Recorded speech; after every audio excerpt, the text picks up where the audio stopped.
스튜디오의 조명이 무겁게 내려앉고 객석의 숨소리조차 하나의 정교한 악보가 된 듯한 기묘한 정적 속에서 13살 소녀 빈예서가 마이크 앞에 섰다. 이것은 단순한 오디션 경연의 한 장면이 아니었다. 러브라는 지극히 성인 지향적이며 감정의 굴곡이 복잡하게 얽힌 곡을 선택한 순간 현장의 공기는 이미 폭풍 전야의 긴장감으로 가득 찼다. 하지만 무대가 끝난 뒤 터져나온 것은 단순한 환호가 아니었다. 정훈희는 우리 꼬맹이를 평가할 자격이 없다는 한 관객의 절규는 곧바로 대한민국 엔터테인먼트 업계의 가장 뜨겁고도 아픈 논쟁거리로 부상했다. 압도적인 예술적 성취와 냉혹한 기술적 심사 지표 사이의 이 거대한 간극은 대체 어디서 기인한 것일까? 오늘 우리는 이 충격적인 밤의 이면을 5가지 핵심적인 관점에서 심층 분석하고 예술을 바라보는 우리의 뒤틀린 시선을 다시 점검해보고자 한다. 그날 밤 빈예서가 보여준 것은 단순한 노래 실력의 범주를 아득히 넘어선 무대 전체를 지배하고 굴복시키는 절대적 장악력이었다. 보통의 아역 참가자들이 대중의 귀여움을 독차지하기 위해 애교 섞인 표정을 짓거나 타고난 성대의 탄력을 이용해 고음의 화려함에 기댈 때 그녀는 정반대의 길을 선택했다.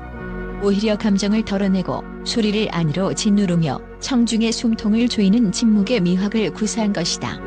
마이크를 잡은 작은 손등에 실핏줄이 얇게 솟아오를 정도로 육체적인 긴장감이 전해졌으나 카메라가 포착한 그녀의 눈빛은 이미 수천 번의 사선을 넘나든 베테랑 마라토너처럼 확신과 고독이 공존하고 있었다. 현장 관계자들의 증언에 따르면 빈예서는 무대 직전까지 계속된 제작진의 연출적 조언과 대중적인 편곡 제안에도 불구하고 지금 이 곡의 정서에는 이 템포가 맞다며 자신만의 고집을 꺾지 않았다고 한다. 특히 사랑이라는 단어가 주는 그 묵직한 중압감을 13세에 막지만 서늘한 목소리가 통과할 때 그것은 더 이상 어린아이의 재롱이 아닌 삶의 미세한 금과 마음의 상처를 경험해본 자만이 낼 수 있는 인문의 고백으로 변모했다. 노래의 중반부 그녀가 의도적으로 한 템포를 늦추며 청중의 심박수를 조절하던 그 기다림의 찰나는 수십 년 경력의 대가들에게서나 찾아볼 수 있는 고도의 심리적 전술이었다. 이는 시청자들이 왜 그녀를 단순히 신동이나 천재라는 진부한 틀 안에 가두지 못하고 존재 자체로 경외감을 불러일으키는 아티스트로 대접하는지를 여실히 증명하는 가장 결정적인 대목이다. 사람들은 놀라면 카메라를 들지만 더 크게 놀라면 카메라를 놓는다. 이 문장은 그날 빈예서의 무대를 관통한 가장 완벽한 요약이자 현대 미디어 소비 행태를 완전히 뒤집어 놓은 상징적 선언이다. 전주가 흐를 때 스튜디오 곳곳에서 일제히 내려간 스마트폰 화면들은 디지털 데이터나 알고리즘으로는 결코 환산할 수 없는 압도적인 몰입의 실체적 증거였다. 보통 화질성이 높은 무대에서는 너나 할 것 없이 인증샷을 찍기 위해 렌즈를 들이대기 마련이지만 빈예서의 첫 소절이 터져나온 순간 현장은 기이한 정적과 함께 모든 기기가 자취를 감췄다. 이는 관객들이 노래를 기록해야 할 대상으로 본 것이 아니라 자신들의 영혼을 온전히 맡겨야 할 현상으로 받아들였음을 의미한다. 실제 현장 실시간 미디어 모니터링 자료를 면밀히 분석해보면 무대 시작 직후 소셜미디어상의 실시간 언급량과 좋아요 수는 잠시 주춤하며 눈에 띄는 하강 곡선을 그렸다. 하지만 무대 종료 후 약 3분 만에 전 시간대 대비 450% 이상 관련 검색어 유입률은 800%에 육박하는 폭발적인 수치를 기록했다. 전문가들은 이를 심리적 마비 현상이라 진단한다. 대중이 노래를 들으며 실시간으로 반응하거나 타인과 공유할 정신적 여유조차 없이 그녀가 창조한 거대한 감정의 중력장에 완전히 흡수되어 무력화된 상태에 빠졌던 것이다. 무대의 여운이 채 가시기도 전에 터져나온 사전 기획 점수표 의혹은 단순한 루머를 넘어 방송 산업 전체의 근간을 뒤흔드는 파괴적인 핵폭탄이 되었다. 익명의 현장 관계자가 소셜미디어를 통해 폭로한 내용은 가히 충격적이었다. 심사위원들의 테이블 위에 놓인 점수표 특정 항목에 이미 누군가의 의중이 실린 듯한 사전 표시와 등급이 매겨져 있었다는 주장은 경연 프로그램이 목숨처럼 지켜야 할 최후의 보루인 공정성에 회복하기 어려운 치명적인 상처를 입혔다. 만약 권위 있는 심사위원들이 무대를 직접 마주하고 그날의 컨디션, 창법의 변화, 그리고 현장의 예술적 변수를 고려하기도 전에 이미 어떤 틀에 박힌 평가와 순위를 내리기로 내부적인 합의를 거쳤다면 이것은 예술에 대한 참혹한 모독이자 시청자들의 소중한 감정을 유린한 기만 행위다. 특히 현장 녹취록을 통해 흘러나온 심사위원들 사이의 당혹스러운 대화는 의구심을 확신으로 바꾸기에 충분했다. 꺼지지 않은 마이크를 타고 흘러나온 누가 설정을 바꿨지?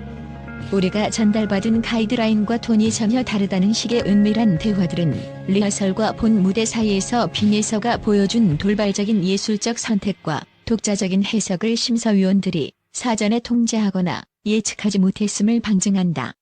이는 제작진이 심사위원들에게 특정 방향으로 유도하는 심사 가이드를 제공했다는 의혹을 뒷받침하며 시청자들로 하여금 과연 심사위원들이 자신의 귀로 듣고 평가하는 것인가, 아니면 대본을 읽고 있는 것인가? 라는 근원적인 불신을 갖게 만들었다. 정훈희는 우리 꼬맹이를 평가할 자격이 없어. 라는 현장의 날선 외침은 단순히 특정 원로 가수에 대한 개인적인 비난이 아니다.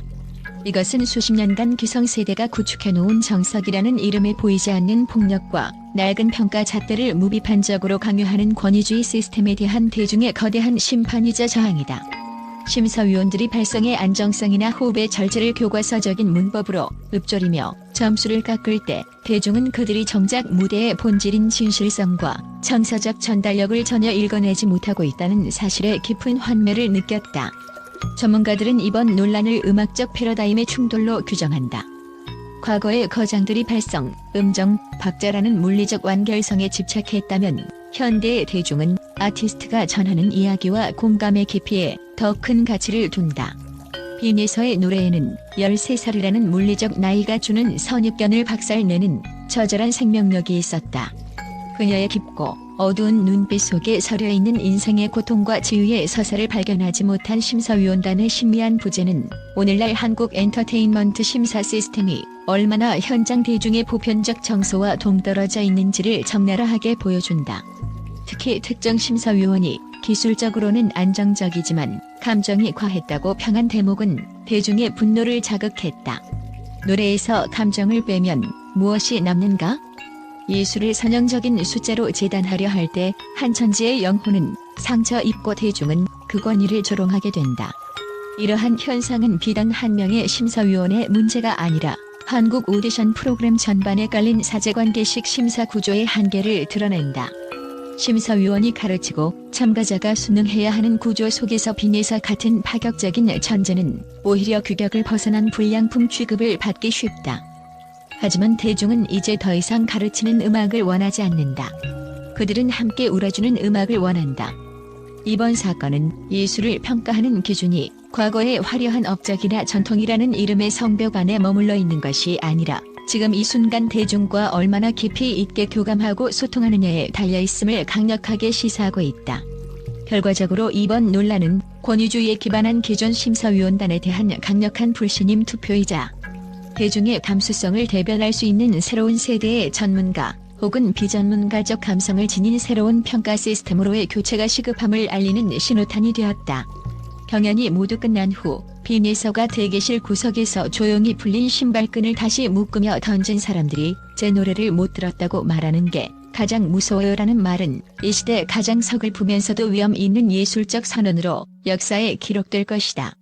이 발언은 심사위원들의 귀가 닫혀 있었음을 날카롭게 꼬집는 동시에 자신의 노래를 온 마음으로 받아들인 관객들과의 영적 연대를 확인하는 고도의 소통 방식이었다. 방송 다음날 제작진이 서둘러 배포한 공정한 기준에 따른 엄격한 채점이라는 원론적인 해명문은 오히려 불붙은 민심에 기름을 부은 격이 되었다. 공정이라는 추상적인 단어가 권력자들의 불통과 오만을 정당화하는 방패막이로 전락할 때 대중은 그 권력 자체를 부정하고 스스로 대안을 찾기 시작한다. 온라인 커뮤니티와 SNS를 통해 수백만 번 공유된 빈예서의 무대 영상과 수만 건의 항의 글들은 이제 권력의 정점에 선 소수의 심사위원이 아니라 대중의 가슴이 가장 정확하고 준엄한 심판자임을 선언하는 상징적 현상이다. 향후 제작진이 어떤 후속 조치를 내놓든 심사위원들이 어떤 뒤늦은 입장을 밝히든 그것은 더 이상 본질적인 문제가 아니다. 빈에서의 러브는 이미 그 자체로 하나의 불매라는 진실이 되었으며 점수라는 허망한 숫자를 가볍게 뛰어넘어 수많은 이들의 삶 속에 위로와 진리의 씨앗으로 박혔기 때문이다. 결국 예술의 진정한 승리는 심사위원의 점수표가 아니라 사람들의 기억 속에서 영원히 살아 숨쉬는 감동의 크기로 완성된다. 예술은 평가하는 자의 소유가 아니라 그 안에서 상처를 치유받고 위로받은 대중의 것이다. 빈에서의 무대는 우리에게 누가 누구의 천부적인 재능을 감히 숫자로 재단할 자격이 있는가라는 근원적인 화두를 남기며 엔터테인먼트 산업이 나아가야 할 새로운 방향을 제시했다.